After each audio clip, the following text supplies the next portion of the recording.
Hello, welcome to Oxford Heirlooms. Today we're going to set the sleeves in to our entree seam around the armhole. Okay, so I'm going to start just with one sleeve facing towards me, and as I'm looking at this armhole, the back is on the left and the front is on the right. So I'm going to pick up the piece where when I put them face to each other, the back is on the left and the front is on the right. I'm going to start up at the shoulder seam by simply pinning this in place.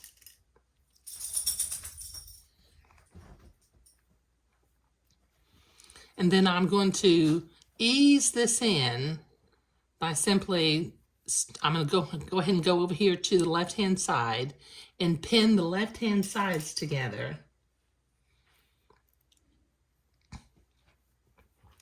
And then very carefully begin to ease this in all along the edge of the entree.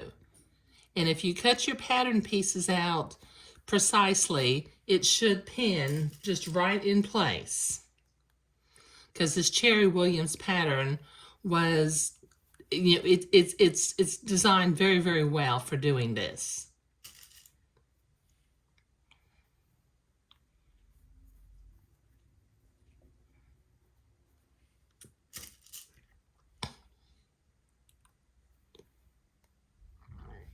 Okay, so I've got one side done. I need to repeat this process on the other side, but that'll take me a minute.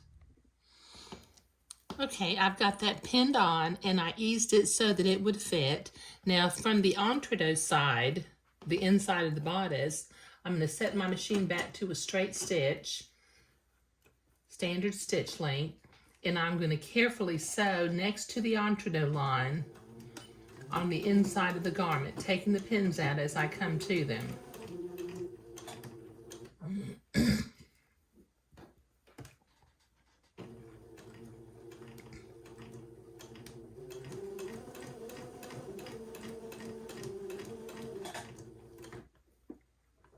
Okay, this will take me a minute to sew. Okay, now we have that sewn on and we don't have any puckers in the sleeve because it eased all along the edge, but we need to be able to turn this and then iron the seam toward the sleeve side. So once again, using my embroidery scissors, we already had the entree notched. I'm going to come back and I'm going to notch the batiste of the sleeve everywhere where we notched the entree. So that'll take me a minute to cut all these little notches. Okay, so I've got that notched, and as you see, we're going to have a lovely entree seam going along the top of the sleeve at the armhole. So I need to go to the ironing board and iron this seam toward the inside of the sleeve, and then I'll come back and zigzag. All right, it's time to zigzag that seam. So let me set my machine back to a zigzag and the appropriate length, stitch width and stitch length, width and length.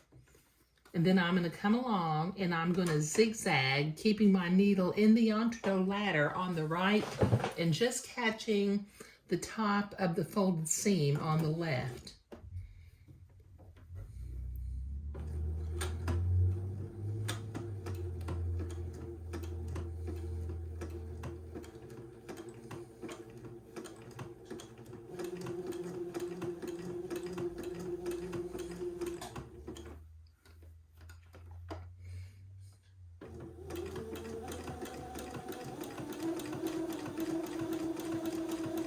Okay, this will take me a minute to do.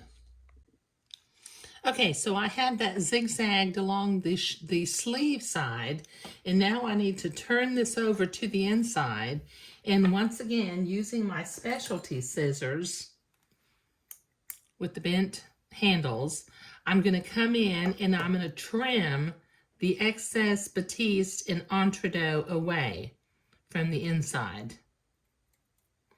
And once again, I will put a link down below to these specialty scissors.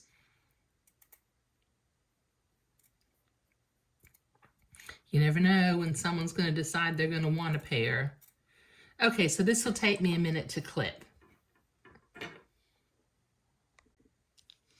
Okay, as you can see, from the front of the garment, having the shoulder seam sewn in with entredot and having the sleeve seam sewn on with entredot is just a lovely heirloom touch in this particular garment, a nice detail. So I need to repeat these steps with the other sleeve. I'll start by pinning it at the top center shoulder seam, and then I will slowly ease it into place, pinning as I go along, but that'll take me a few minutes. Well, we have both sleeves set in with an entredot seam, and I think that that's just looking very, very lovely. In the next video, we will be creating the French seams along the sleeve and side of the bodice, and then sewing a piece of entredot along the bottom of the bodice, because we're getting ready to set the bodice aside and start working on the body of the bubble. But sewing the sleeves in with entredot was what we were doing today. Thank you.